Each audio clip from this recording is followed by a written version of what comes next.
kulankan oo saacado badan qaatay isla markaana dhaxmaray duubabka dhaqanka gobolka Hiiraan iyo wafdi ka socday urur goboleedka Igaad iyo Itoobiya isla markaana looga hadlayay xal u helida muranka siyaasadeed ee ka taagan dhismaha maamul samaynta gobolada Hiiraan iyo Shabeellada Dhexe ayaa ku soo dhamaaday natiijo la'aan kadib markii la isku mari waayay qodobadii laga wada hadlay. ugaas xali ugaas maxamed ugaas safeec ayaa sheegay ilaa hadda aysan jirin qodobo rasmi ah oo isku afgarteen wafdiga ka socday urur goboleedka Igaad isla markaana ay ku ballameen in mar kale ay kulmaan. waxaan rabnaa halkaan inaan ka soo gudbinno shirkii aan maanta Igaad urur goboleedka Igaad aan yeelannay. shirkaasi waxa uu bilowday saakay 3 saac baara 3 saac oo kale saacadan haddaan idin la hadlaayo oo 10 saac iyo rubi ayuu noo soo gabagaboobay.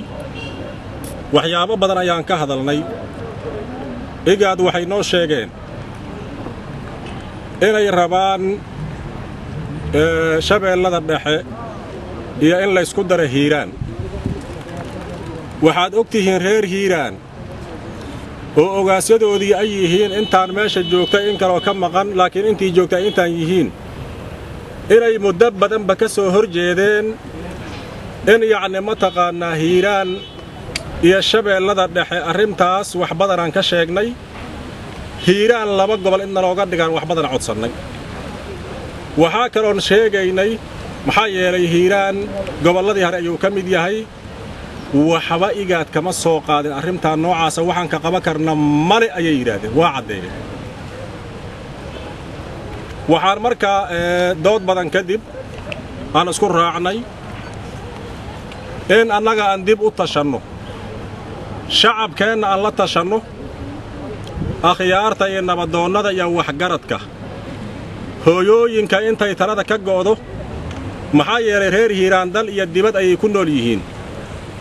taladaas kadib markii ay noo soo dhamaatana sidan oo kale ayaan miidiyaha uga sheegi doonaa. weliba waxay nagu yiraahdeen caalamka u sheega waa sidan isla garannay caalamkan u sheegi doonaa. waxaa kaloona caddaynaynaa inaan nabadda ka soo horjeedin mar waliba sababtoo ah shir dib u heshiisiineed ayaan meeshan hadda aan ku duubaynaan ku qabannay.